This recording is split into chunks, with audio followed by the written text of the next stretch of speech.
is another Saturday. Thanks for staying tuned to your program, Security Watch Africa. On this program, Security Watch will bring you that information you need to keep your life safe and secure. Thanks for remaining with us on AIT, the window to Africa. On this channel, you get all the information concerning Africa. It's a pleasure to bring you another exciting edition of the program. My name still remains Patrick Abambo. Today is actually a loaded program, so we may not have enough time, but I know that we may have to continue next edition of the program. But first, I must thank all of you that responded to our last program. You sent a lot of tweets and messages to our Facebook fan page and through email talking about the topic which we discussed, which was the security in Nigeria. And some of you have expressed your mind. Unfortunately, time may not permit us to take all your comments and your views today, but we're going to create the chance for you to read about what you feel. Then you commended my guest for last week, and he's doing a great job talking about migration, which is very, very important. And we must say, Isa Adamu, if you are watching the program, I know you are. Most of the viewers commended commended you for last week, and they believe that what you're doing is important. Yes, also last week we did promise you that we will go to the root of the matter concerning the killing in Omok, Rivers State, and the Security Watch Africa team visited that once beautiful town in Rivers State. Today it's like a ghost town. Only very few people are moving about, and this has been going on for years, for some time now, until the law enforcement agencies had to do what is right to take away that particular element that is disturbing the whole of the community. Security Watch Africa got to the town, and we met a team from the Nigerian Army taking charge, showing that government is in charge. Really, they were in charge, bringing down the illegally acquired structures, the structures that were acquired with people's blood, so to say. We witnessed it, and we spoke with a lot of people in the community who are saying that they are happy that peace will return to the community. And the Commissioner of Police in that state, Zaki Ahmed, a wonderful man who is making sure that the state is peaceful, also spoke with us about what is being planned and what will be done to sustain the peace that is there. Unfortunately, because of time, we should have taken that this week, but something very, very important that we need to look into. We had to shift this so we can look at the topic we're having today. It's loaded, really. It's very important that we look at it. But before then, let me also remind you that come February 6, 7, and 8 in the beautiful city of Kigali, Rwanda, Security Watch Africa will be hosting the 14th edition of our annual awards conference and exhibition series. We have confirmed our keynote speakers, our guest speakers, all our important dignitaries are all confirmed to be there. Let me tell you that the Excellency, the President of Rwanda himself will be declaring open the event, and he said he will want to witness every bit of that, the sessions. So he will be there talking about Mr. Paul Kagame himself will be with us. And we have from Ghana, we have the former National Security Advisor to the Republic of Ghana, who is also the chairman of the Board of Trustees of Security Watch Africa, talking about General Joseph Nunu Mensah, who will be leading other persons to speak. The chair for the conference faculty, talking about Professor Henry Fauché from the Stellenbosch University, our partners, will be facilitating the conference. It's a loaded event. You must be part of this event in Kigali, Rwanda, come February 6, 7, and 8. So quickly, you can visit the website. There's our website. It will be on the screen for you to see, www.swaace.org, so that you can register. Registration is online. Register so you can be part of this wonderful experience and learn more about security. Yes, that will be that. I think later on on the program we'll still talk about it. But let me tell you that there is something that very soon will be unveiled for Nigerians to benefit from. That is talking about bringing peace. Talking about peace. Peace is something that we can never be tired of. And I know my brother, my friend, for over the years I've been spearheading this this move to see how Nigerians can follow the path of peace. And maybe I will allow him to talk more about it, because myself, I also want to learn, even though I know a bit of it, but I would like him to tell yourself. You have seen him on screen, we have read about him on the newspaper, but Security Watch goes to the depth of it, or Security Watch goes to the target people that needs to know. And that's why I'm bringing to you today my brother, my friend, a compatriot who wants peace in the country, talking about Mr. Dixon Ako, who is the Commandant General for Nigerian Peace Corps. It's a pleasure to have you in the studio. Thank you for having me. Yeah, I know that the journey has been quite long. You tried to... It's torturous, really. I know about that, because a lot of people had maybe misunderstood what Nigerian Peace Corps is all about. Really, maybe there's a need to actually talk to Nigerians, educate them more. What is Nigerian Peace Corps all about? Well, issue of misconception is normal in every journey. Recall that the former President Ibrahim Babangida once stated that if Prophet Muhammad was misconcepted, and if our Lord Jesus Christ was also misconcepted, meaning to be misconcepted is to be great. Peace Corps, as far as I'm concerned, is just committed to national creativity, peace and youth development, and nothing more. And we feel, I started the organization in 1990, immediately after Oka School. And what gave birth to the organization was my realization that Nigeria provided one of the best psychological and physical environment for the young ones to grow, but lack a veritable platform for them to realize their potentials. And that informed why I called some of my compatriots, some youths together, and I told them, I was just a school leaver then, and I felt that there is no opportunity anywhere. You have to target something, pursue it diligently for you to get it, no matter the distraction. And when I came up with the concept of the Peace Corps, my contingency plan, or I also realized that, look, in my quest to achieve the aim of this organization, there must be challenges. In my local community, it is popularly stated that when you attempt to go and suck honey, you should also be prepared for bees to sting you. So with this in mind, I was never discouraged with whatever challenges I encountered. More in my study of the American War of Independence. Those who initiated it, they were fiercely resisted by those that want to maintain the status quo. And the American War of Independence is the modern democracy that we are practicing today. To let the world know, the Peace Corps first applied to the Corporate Affairs Commission in 1991 for registration as Nigerian Leadership and Marshall Corps. The process is not akin to just getting to market, buy tomatoes, pay, get tomato. It was a cumbersome process. One, you apply to the CAC, you do your publication for 28 days, advertising the name and your intentions, calling for objections. And after that, the CAC will forward your document to the states that you want to situate your headquarters. At the level of the state, the governor of that state or the minister of the federal capital, the case may be, will forward your file to the Ministry of Home Affairs, the same document you filed, your intent, your everything, your objective, it will be forwarded thereafter to the Commissioner of Police of that state. And at the level of the Commissioner of Police in that state, I don't know whether this office called licensing unit is still existing. They will forward, the CP of that state will forward the file to the CP, to the Commissioner, no, to the Department of Licensing. As then, the headquarters of the Peace Corps was temporarily in Lagos then. So it was done in Lagos. At the Ikeja Police Command, Lagos Police Command in Ikeja, I faced the OC in charge of licensing.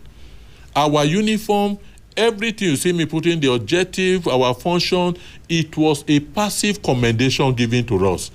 In that order, they recommended that no, they need this thing. It is not contrary to the security or it's not in conflict with any existence, therefore recommending the CAC to go ahead with the registration processes.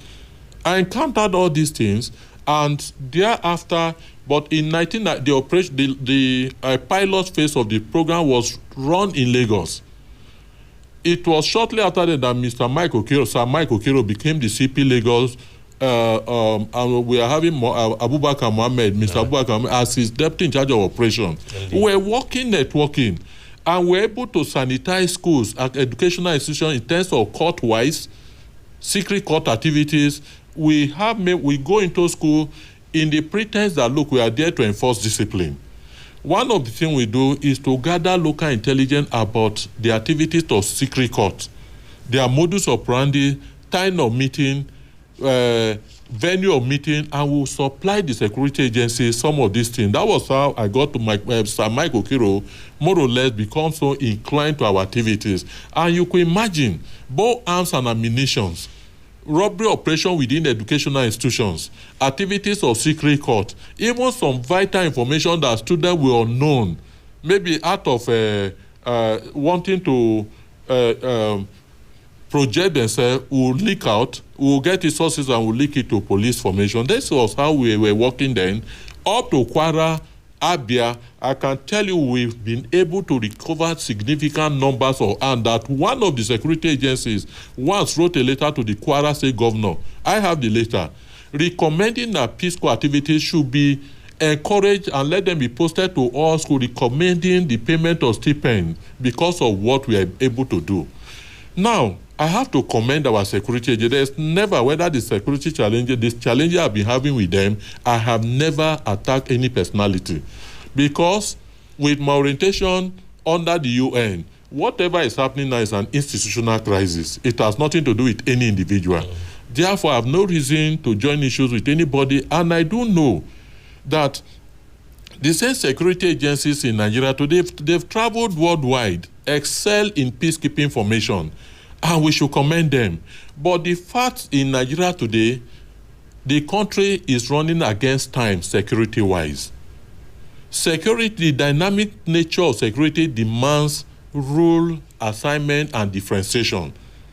That people need to be brought, different agencies or organizations need to be encouraged to complement the sense that, like the Peace Corps of Nigeria, the bill was passed by the National Assembly. I stated it in your sister program here, Focus Nigeria. It is just an organization that is to develop. The core mandate is to develop, empower, and provide gainful employment to the youth in order to facilitate peace, community services, volunteerism, neighborhood watch, and nation building. The vast majority of Nigerians today are jobless. And that is why it has social implications on the level of crime today. Thank God when Mr. President, during his electioneering campaign, he realized that, and one of the issues he seriously emphasized the fact that the youth are unemployed and is going to provide massive job opportunity for Nigerian youth. And we felt that the Peace Corps of Nigeria, though not a security body, but it's a youth development organization. We have so many across the world. American Peace Corps came into being when the President John F. Kennedy then signed the bill from Peace Corps of Nigeria to America, from Peace Corps of America to American Peace Corps after the American Congress passed the bill in 1961.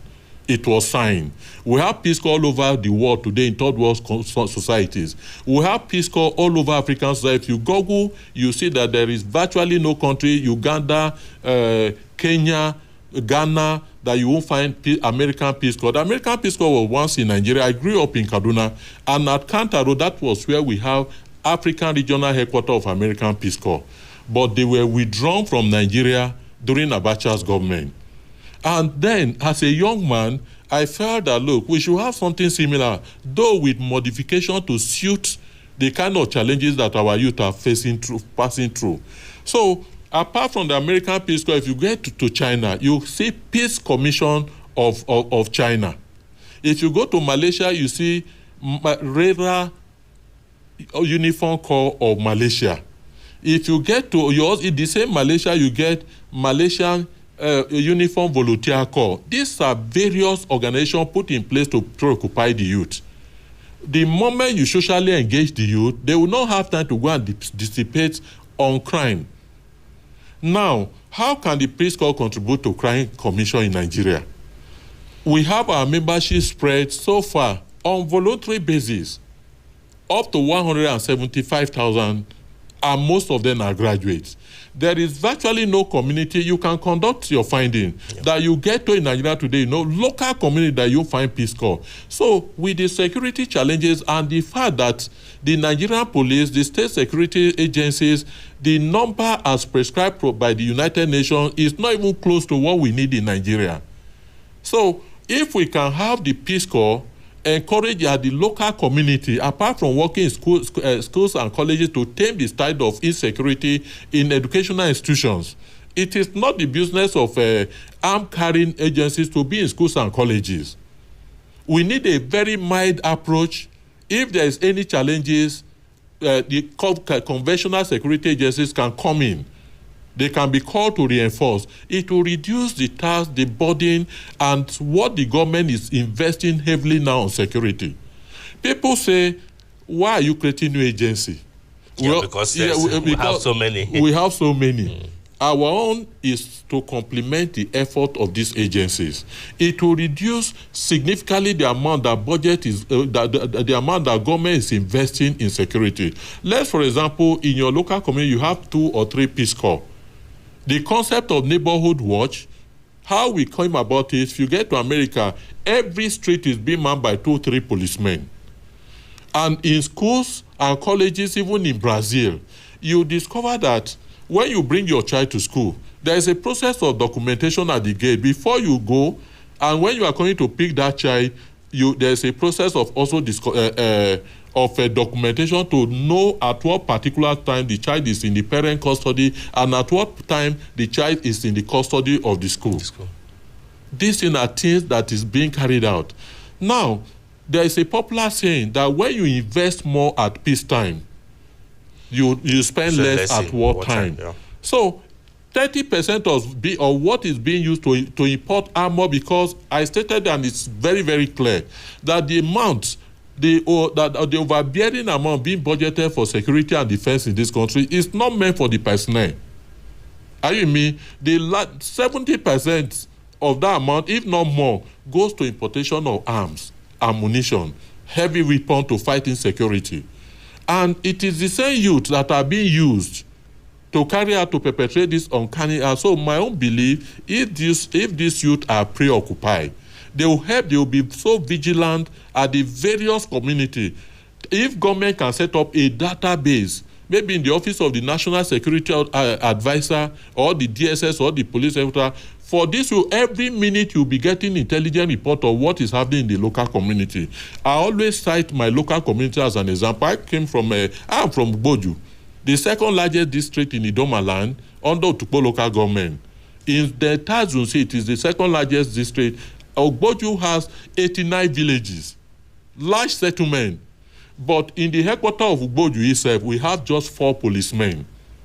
The 4 policemen, they don't even have batons. And these are areas dominated that share border with different communities. Let's just imagine, with the nature of terrible road we have there, a federal road last constructed by President Muhammadu Buhari when he was the chairman of PTF. Today the road is dilapidated. If there are there's any security challenges today, and you raise alarm or call for intervention by the police from Otukpo, it will take a very long time. And before you know, there will be massive destruction. So if we can have Peace Corps in such community nationwide, it will create massive job, more than 5 million jobs, planted there in every street in Nigeria, where they can be reported to the regional police station and the SSA in charge of the local government. You discover that naturally the security challenges will go down. In fact, I'm being educated myself. Viewer, if you're joining us, this is your program, Security Watch Africa.